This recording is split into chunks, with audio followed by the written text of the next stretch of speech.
Folks, hello and welcome to Tavern Chat. It's the vidcast, it's the podcast, it's the cast. And today, I'm literally looking back at the last 12 months. Because 12 months ago, I was pretty much in the middle of my 2-week holiday stay at St. Francis Heart Cardiac Hospital out in Long Island, New York. And it was eye-opening.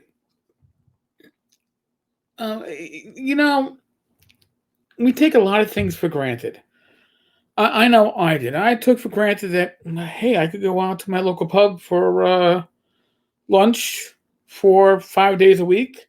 You know, have, I don't know, 4 or 5 beers, and I'll have the burger, but I won't have the fries. I'll have a salad to go with it, and a whole plate of uh, Irish soda bread, because you need Irish soda bread. Not worrying about my carbs, not worrying about my weight. Um, and 2020 was that year with the perfect storm hit, and pneumonia set off this congestive heart failure, which probably saved my life. As my heart failure specialist told me last fall, the best thing that happened to me, flat out, was having congestive heart failure. Why? Because my heart had previously been damaged from chemo and radiation, and I'm sure having 4 beers a day, 6 days a week, wasn't helping the situation any. I'm sure my blood sugar numbers out of control probably weren't helping the situation any. So, by having congestive heart failure, I didn't have straight up heart failure, and this did not wake up one morning at the age of 52 or 53 or 54, right? Which apparently was what was going to happen at some point. So, I'm going to share a picture of me from 12 months ago. This is me in St. Francis. Now, this is me probably around 260, maybe 255 pounds. I went in weighing 292. It was mostly water weight. I'm about 220, 221 now. Yes, I'm smiling in that picture. Can you believe it, right? This is 2 days before I was going to go in for a procedure to put 3 out of the 4 stents that I needed into my heart. And you know what? I took this as a sign to change my life around. And not just my lifestyle. It meant shit like Torchlight, getting that out the door. Which I thankfully for the help of people like Jeff Jones and Michael Gross, who will also be helping, not just on Torchlight issue 1 as opposed to the premiere issue 0, but they're also going to be, some of the driving forces behind getting out Swords and Wizardry Continual Light as a digest edition. And all this happened because I realized that, listen, the life we have is a gift. And the best way to enjoy that gift is to live it well. And I'm not saying party hardy, dudes. I'm saying live it well. Live it with the idea that life is a reward. I certainly see it that way now. I appreciate what I almost lost. I mean, I've never sent an email on like a timer. And I did before my procedure, and then I forgot to unsend it. So Rach got this email surprise the day after my procedure, which was like, well, if you got this, it means something didn't go well. Yeah, I know. I fucked up. But folks, you've only got one life. Or unless you're me, in which case I can look back and see maybe I had 9 lives. I can probably count down. Should have died as a I don't know, about 2 with the infection I had that had me hospitalized to the point where they had an IV in my forehead. Time 2, and I almost fell through the second floor of a building under construction. Actually, I just fall through the floor, but some older kid grabbed me by the scruff of my shirt and pulled me out of the freaking hole and told me to go the fuck home. Wiser words never spoken. Uh, 18, a car accident that almost happened. All right, so that's 3. Now we can just slide ahead to another vehicle accident where my car did a 360, a 360, and a 180, and miraculously hit nothing except for the divider on the road at the end. Go figure that one out. The car was nearly totaled, but I just had bruised ribs. So that's 4. 9/11, directly 9/11. I was down there, and I thought I was going to die. So that's 5, right? Hodgkin's, due to 9/11. That's 6. And then congestive heart failure. So that's 7. If I'm a cat, I've got 2 more lives left, and I'm going to cherish them like you wouldn't believe, because I don't want to get down to that. No more give backs, no more rerolls, right? You don't want to get to that point. Appreciate what you have. In this picture that you're looking at, I realized what I had. I don't think I realized what I had prior to this. Now, why is that? Well, because part of it's because I spent 20 years as a cop, 20 years in law enforcement, police officer and a sergeant.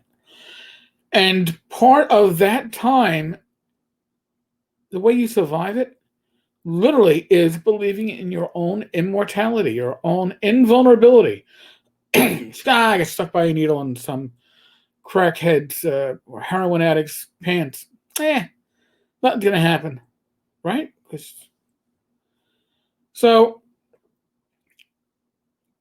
I'm sure I carried that over even after I retired. I'm shedding that. Trust me, it's not easy to shed that.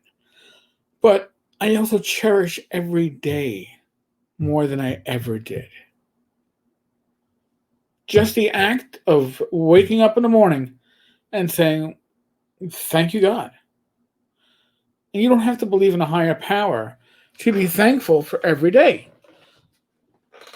I get to garden, and I've made accommodations for my back and sciatica issues, where I actually bought a raised bed for my garden, so I can do things like puttering around that aren't going to injure me, right? I've changed my eating habits around. I don't do necessarily pure keto, but I have keto snacks and low carb snacks and watch all that stuff, because even though I seem to have plateaued around that 215, 220, 222 weight, I don't want to get beyond. I don't want to go above that. This is the weight that I left the academy with back in 97. So I'd like to keep it that weight, or a little bit lower maybe. So look at your lives. All right, look. And it doesn't mean that if you're not leading a healthy life that you're being self-destructive. It doesn't mean that I wasn't being self-destructive, but I was taking shit for granted. And taking for granted that, well, tomorrow's always there no matter what. Well, you know what? Sometimes you have to take actions to ensure that tomorrow will be there. And none of us are an island. We might think we are. We might say, I don't need anybody's help, but you know what? Most likely you do. And you're just saying that because either you're too embarrassed to ask for help, or you don't know how. You're too proud, right? You got too much pride to ask for help. You're not alone. And even those mental states, you're not alone. This is the face of somebody who knew that in 2 days he was going to go under the knife and have a procedure in his heart, and he didn't understand it. But he understood the value of his life. which I don't think I understood. Even with Hodgkin's, when I had Hodgkin's, it was, all right, I defeated it. Great, and found out, when you get that 5-year all clear, did I cry? Sure. And then I rolled on with it, and I don't know if I was actually thankful or just took it for granted. I will not take this for granted. See if you're taking stuff for granted in your life. And again, being more grounded in actually living is allowing me to actually produce. I'm doing these gaming related videos on a daily basis, these live streams, the podcast, the blog. These are things that I don't know if I appreciated my ability that I was doing stuff until reality came that, wow, maybe I won't be doing stuff. Maybe I won't be anymore. So like I said, this picture you're looking at is from a year ago to the day. About a week after this, I get released from St. Francis. And I got released without the life vest, the super heroic life vest that was supposed to give you a shock if your heart failed. They thought that I needed it. My insurance company insisted I didn't, and they had apparently a gynecologist decide that. Go figure out how that stuff works.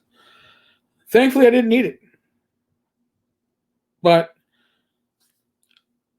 on a daily basis, I make decisions now on to how I'm going to do my best to ensure that I have further days, weeks, months, years, maybe decades, to share not just with people I love, my family, my wife, my son, but with you, right? The community. And I'm honest with you, I want this community to be around forever. I'd like it to outlive me, and I'd like to live for another 30 or 40 years. I'm only 53. I'll be 54 in July. I'd like to get into my 80s and 90s, perhaps. And I'd like you all to join me on that. And all I ask is that you take a look inside yourself and realize that you are not alone and your life has value, and you should embrace that value and take actions or make changes that will increase your chance to enjoy that life even longer. Like I said, it's been an emotional day for me today. So I just thought I'd point that out. And I think that picture of me from a year ago, not a healthy person, that's for sure, but certainly somebody who had the right thoughts in his head. And those thoughts right now are with you. So join me on this journey. Maybe keep it going for a long and everlasting time. All right, folks, I know. On that note, I am going to say we're still in the midst of the world of COVID. However, on Wednesday, New York State goes maskless for the vaccinated. Yes, Cuomo has decided that we're going to do things earlier than he had planned because the CDC says we can do so. I'm not a medical professional. I'm not telling you what to do. I am, however, vaccinated. You know your health situation better than anybody. You make those decisions. But make decisions that will keep yourself, your loved ones, your family, your friends, your community healthy and safe. Be safe, be well. God bless each and every one of you. Yes, I'm Catholic. I hope nobody's offended by that. But even if you don't believe in God or a higher power, may the universe treat you well. Roll your dice, roll them well. And I will be back again tomorrow. All right, folks. On that note. Oh, that's right. Knocked on wood. All right. I'm out of here.